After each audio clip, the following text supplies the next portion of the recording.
Mark was locking up his small bakery late one rainy night. Business had been terrible for months, and he was seriously thinking about closing down forever. Suddenly, a young boy in ragged, oversized clothes tapped gently on the glass door. He was soaking wet and shivering violently. Mark unlocked the door and opened it. "Please, sir," the boy stammered, his teeth chattering. "Do you have any stale bread you were going to throw away?" "I don't have any money, but I can sweep your floors or clean the windows." Mark looked at the boy's desperate eyes and felt a lump in his throat. "Come inside out of the rain," Mark said gently. He brought a towel for the boy. "Why do you need bread so late at night?" The boy looked down at his worn-out sneakers, ashamed. "It's my little sister's birthday today. We live in the shelter down the street with our mom. I promised her a special treat, but I couldn't find any work today to earn money." Mark's heart broke. He walked to the back display case. It was empty, except for one beautiful, expensive chocolate cake that a wealthy customer had canceled at the last minute. Mark boxed it up carefully. He also took $50 from his own wallet money he needed for his own electricity bill and tucked it inside the box. "Here," Mark said, handing it over. "This isn't stale bread. It's a fresh birthday cake. And take this money to buy her a nice present." The boy's eyes went wide with shock.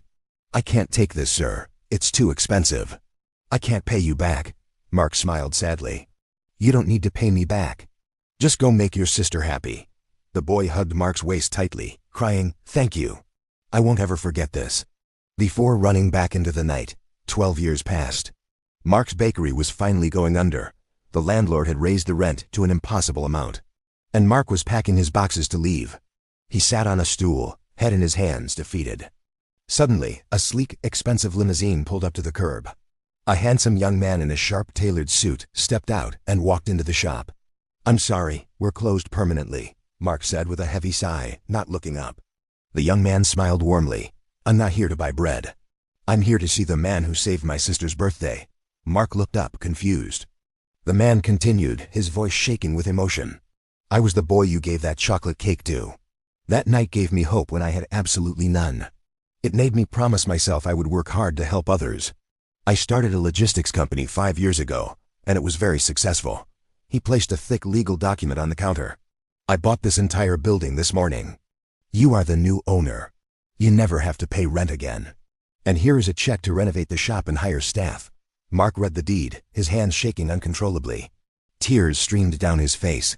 "Why would you do this?" he whispered. The young man held Mark's hand firmly. "Because you gave us everything when you had almost nothing. You invested in my humanity. Now, it's my turn to invest in yours. Generosity is the only investment that never fails. Drop a heart if you believe good deeds are always rewarded."